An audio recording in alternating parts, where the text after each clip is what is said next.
त्रिसामा सामगः सामा त्रिसामा सामगः सामा निर्वाणं भेषजं भिषक् निर्वाणं भेषजं भिषक्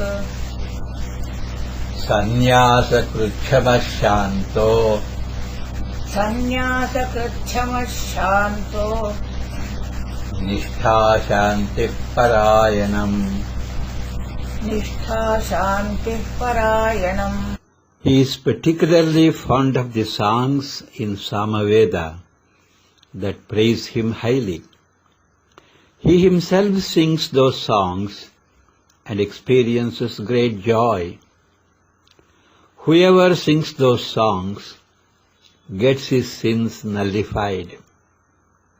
He grants liberation to such persons. Nishtha Shantih Parayanam.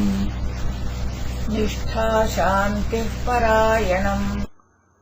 The medicine is total renunciation. It gives peace and devotion, leading to a state of samadhi. Trisama त्रिसामा सामगः सामगः सामः सामः निर्वाणं निर्वाणं भेषजं भेषजं भिषक् भिषक् सन्न्यासकृत् सन्न्यासकृत् शमः शमः शान्तः शान्तः निष्ठा निष्ठा शान्तिः शान्तिः परायणम्. परायणम्. ॐ त्रिसाम्ने नमः.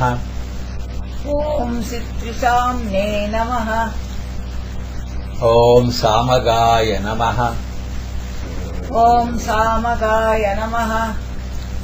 ॐ साम्ने नमः. ॐ साम्ने नमः. ॐ निर्वाणाय नमः. ॐ निर्वाणाय नमः. ॐ भेषजाय नमः. ॐ भेषजाय नमः. ॐ भिषजे नमः. ॐ भिषजे नमः. ॐ सन्न्यासकृते नमः. ॐ सन्न्यासकृते नमः. ॐ शमाय नमः. ॐ शमाय नमः. ॐ शान्ताय नमः. ॐ शान्ताय नमः. ॐ निष्ठायै नमः. ॐ निष्ठायै नमः. ॐ शान्तायै नमः. ॐ शान्तायै नमः. ॐ परायणाय नमः. ॐ परायणाय नमः. 62ನೆಯ ದಿನ. ಭಗವಂತನನ್ನು ವಿಶೇಷವಾಗಿ ಸ್ತುತಿಸುವ ಸಾಮವೇದದಲ್ಲಿನ ಗಾಯನಗಳ ಬಗ್ಗೆ ಪ್ರತ್ಯೇಕವಾಗಿ ಪ್ರೀತಿಯುಳ್ಳವನು ಈತ. ಸ್ವಯಂ ತಾನೇ ಆ ಹಾಡುಗಳನ್ನು ಹಾಡಿ ಅತಿಶಯ ಆನಂದವನ್ನು ಅನುಭವಿಸುತ್ತಾನೆ. ಯಾರು ಆ ಹಾಡುಗಳ ಗಾಯನವನ್ನು ಮಾಡುತ್ತಾರೆಯೋ ಅವರ ಪಾಪಗಳು ನಶಿಸಿ ಹೋಗುತ್ತವೆ.